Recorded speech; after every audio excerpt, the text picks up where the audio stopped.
Quite a lot of things seem to be going wrong rather than right in the world we find ourselves in. We were battling the economy at some point, and now we had to add a pandemic to the list. The economic, health, and political systems are not as strong as we thought they were. This gives us cause to worry on a larger scale about our family, our financial future, health, and longevity, among many other things. It's quite normal to be bothered about things, but when it robs you of your peace of mind, it becomes a condition. A lot of clients over the past 2 months seem to have one problem at the root of all their concerns: anxiety. Anxiety is slowly wrapping itself around depression and causing suicide attempts, risky sexual behavior, demotivated living, domestic violence, fear, crime, adultery, and so on. If you've noticed any of these things I'm about to mention, you may just be battling anxiety. Things that used to be fun for you no longer appeal to you, or you have been feeling hopeless, or you notice feelings of sadness that tend to linger for a while, or you notice that you're constantly questioning yourself on where you took the wrong turn in your life. You may just be battling anxiety. The fact remains that anxiety and depression often coexist as conditions 85% of the time.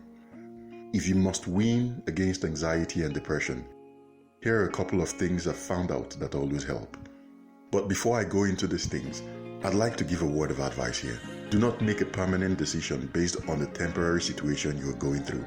Crises are a must if we are to grow. My first point is get creative. When you channel your energy into something that allows your creative energy flow, you tend to focus. The amazing thing about focus is that it is a one thing at a time street. This helps you reassess your strengths.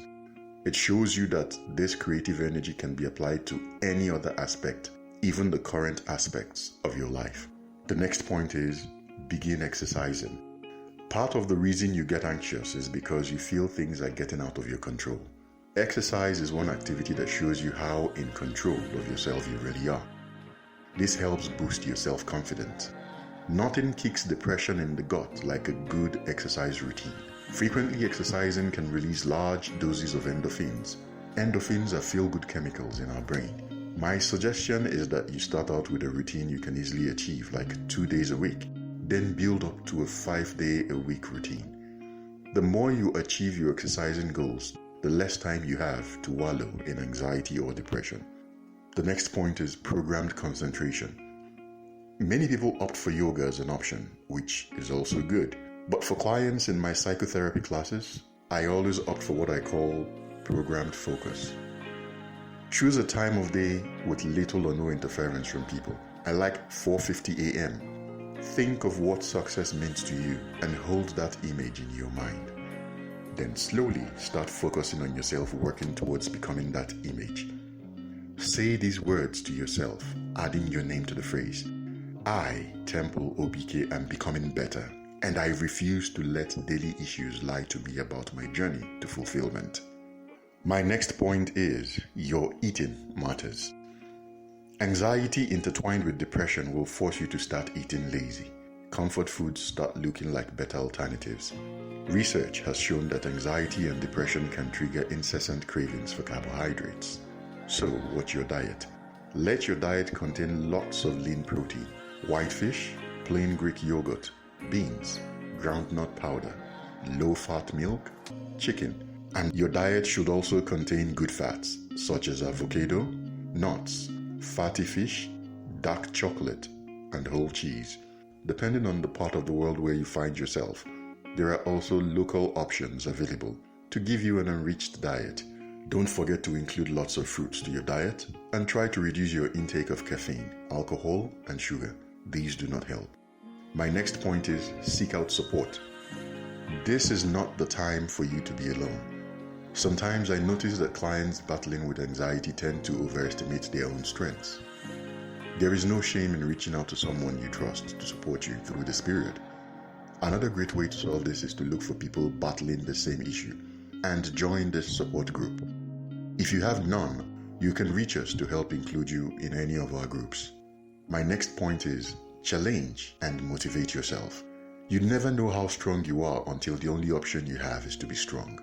Having said this, my only suggestion is that you motivate and challenge yourself.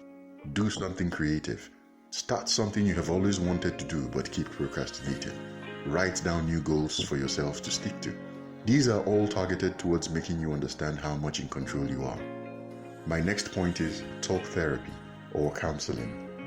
I've treated over 50 anxiety and depression cases since inception using techniques such as cognitive behavioral therapy, which teaches you to adjust your thoughts and actions, and building problem-solving skills, which gives you the confidence to manage everyday issues.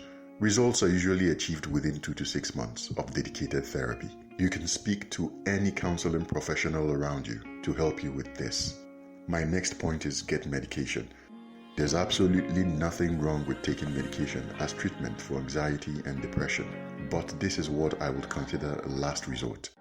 Because if you rush to get medication for anxiety and depression bouts, you will have subconsciously wired yourself to be dependent on those. If at any time you decide to do something else, it will still be one of the other points mentioned above.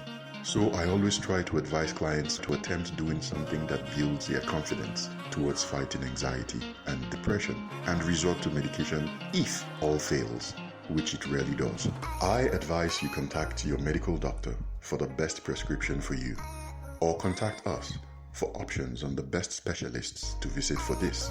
Please note, it usually takes between 2 weeks to months for your medication to fully kick in, as some cases may need to try a few different kinds before a best fit is arrived at. So please be patient with the process. As always, I hope this piece on fighting anxiety and depression symptoms and how to win helped someone out there. Do not allow life get you to a point of anxiety and depression, because things always turn out for good if you actually believe good things are meant to happen to you. Knowledge, they say, is power, but I believe in its right application lies real mastery. Until our next topic, stay strong.